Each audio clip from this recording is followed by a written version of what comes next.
शिवाय। जटाटवीकलज्जलप्रवाहपावितस्थले कलेवलं व्यलम्बिताम्बुजङ्गटुङ्गमालिकां डमट्टमट्टमट्टमट्निनादवड्डमर्वयं चकार चण्डताण्डवं तनोतु नः शिवा शिवम्। जटाकटाः सम्भ्रमभ्रमन्निलिम्पनिर्झरी विलोलवीचिवल्लरी विराजमानमूर्धनि धगत् धगत् धगज्ज्वलल्ललाटपट्टपावके किशोरचन्द्रशेखरे रतिः प्रतीक्षणं मम।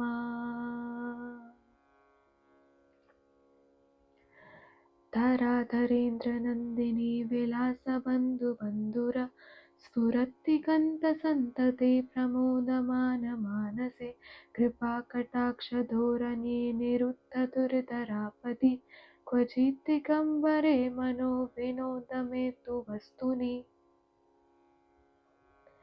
जटाभुजङ्गपिङ्गलस्फुरत्फणामणिप्रभा कदम्बकुङ्कुमद्रव प्रलिप्तदिग्वधूमुखे मदान्धसिन्दूरस्फुरत्वगुत्तरीयमेदुरे मनोविनोदमद्भुतं बिभर्तु भूतभर्तरि।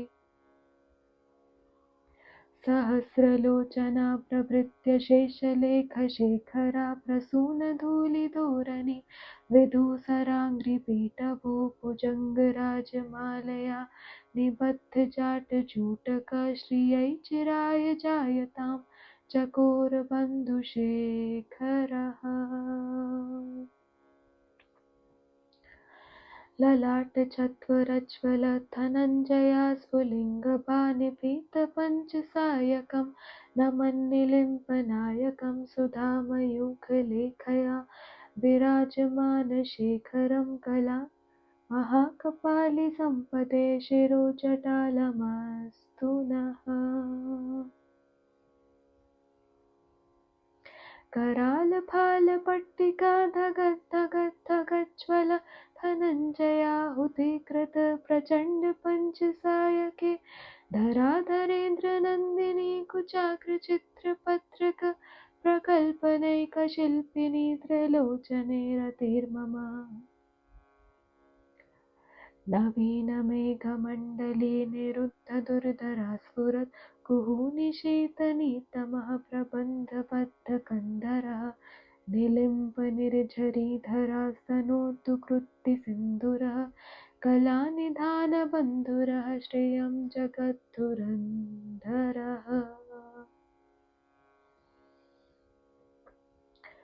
प्रफुल्लनीलपङ्कज प्रपञ्चकालेमा प्रभावलम्बिकण्ठकन्दली रुचिप्रबद्धकन्धरं स्मरच्छिदं पुरच्छिदं भवच्छिदं मखच्छिदं गजच्छिदान्दकच्छिदं तमन्तकच्छिदं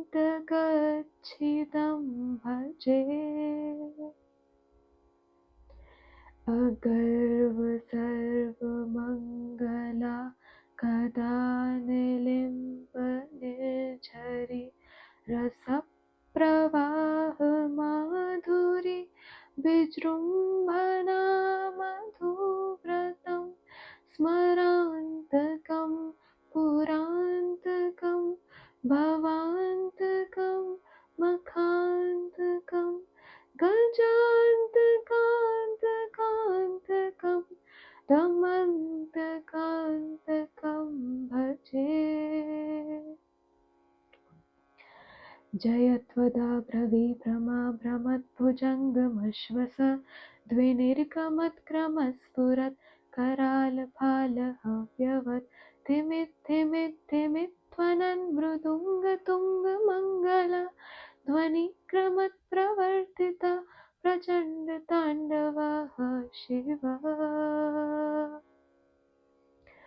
दृशाद्विचित्रतल्पयोर्भुजङ्गमौक्तिकस्रजोर् सुहृद्विपक्षपक्षयो गरिष्ठरत्नलोष्टयो तृष्णारविन्दचक्षुषो प्रजामहि महेन्द्रयो समं प्रवर्तयन् मनः कदा सदा शिवं भजे कदा निलिम्पनिर्झरि निकुञ्जकोटरे वसन् विमुक्तदुर्मतिः सदा शिरः समञ्जलिं वनः विमुक्तलोललोचनो ललामभाललग्नकः शिवेति मन्त्रमुच्चरन् सदा सुखी भवाम्यहम् इमं हि नित्यमेव मुक्तमुक्तवं स्तवं पठन् स्मरन् ब्रुवन्नरो विशुद्धिमेति सन्तमं हरे गुरौ सुभक्तिमाशु याति न नियतां गतिं विमोहनं हि देहिनं सुशङ्करस्य चिन्तनं विमोहनं हि देहिनं सुशङ्करस्य चिन्तनं विमोहनं हि देहिनं सुशङ्करस्य चिन्तनम् ॐ